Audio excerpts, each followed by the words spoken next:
Hello नमस्ते सबैजनालाई welcome to my blog र आज ब्लग बनाउने क्रममा म चाहिँ इबाराकी केनको खाइराकोइन गार्डनमा आइपुगेको छु र आजको ब्लग चाहिँ मेरो यहाँबाट चाहिँ सुरु हुन्छ।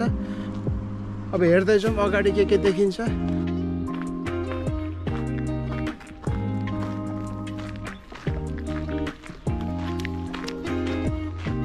म चाहिँ खाइराकोइन पार्कभित्र चाहिँ म छिरिसकेको छु र तपाईहरुले चाहिँ मेरो पछाडि चाहिँ यहाँ एउटा म्याप देख्न सक्नुहुन्छ।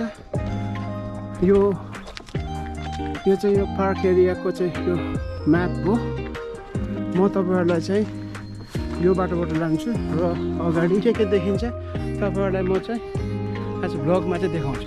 पार्कमा आइसके पछाडि चाहिँ विभिन्न चराचुरुङ्गीहरूको आवाज सुनिराखेको छु।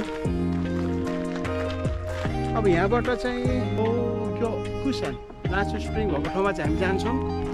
अब तपाईहरुलाई चाहिँ म चाहिँ एउटा नाचु स्प्रिङमा लान्छु। म अहिले बाटो हेर्नु त यहाँ भर्याङ यस्तो छ ल। अहिले चाहिँ म चाहिँ स्प्रिङ नेचुरल स्प्रिङ भएको ठाउँमा आइपुगेको छु। यो स्प्रिङ वाटर हुन्छ। गर्मी लाग्छ।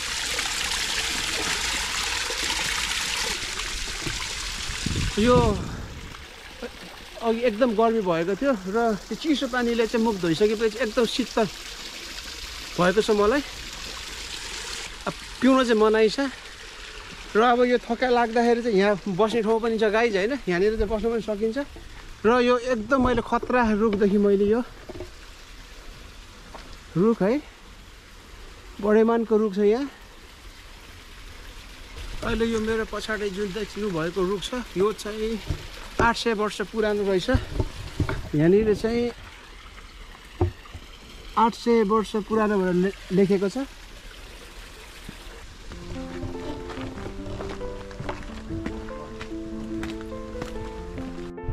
अहिले चाहिँ तपाईहरुले चाहिँ मेरो पछाडि चाहिँ यहाँ आलु बोखराको चाहिँ रुख देख्न सक्नुहुन्छ। र जापानिजहरू चाहिँ कस्तो छन् भन्दा बरु भुइँमा झरेर कुहिन दिन्छ, टिपेर चाहिँ खाँदैन क्या है। हेर्नुहोस् त यहाँ कति आलु बोक्राहरू चाहिँ यसरी यहाँ खसेको छ, कसैले पनि टिप्दैन। यो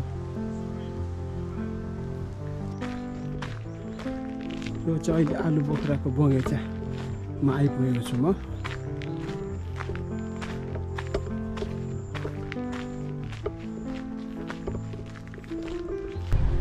अहिले चाहिँ म इबाराकी प्रिफेक्चरको मितिमा अवस्थित सेम्बा तालमा आइपुगेको छु। र यो तालमा तपाईहरुले चाहिँ बोटिङ पनि गर्न सक्नुहुन्छ।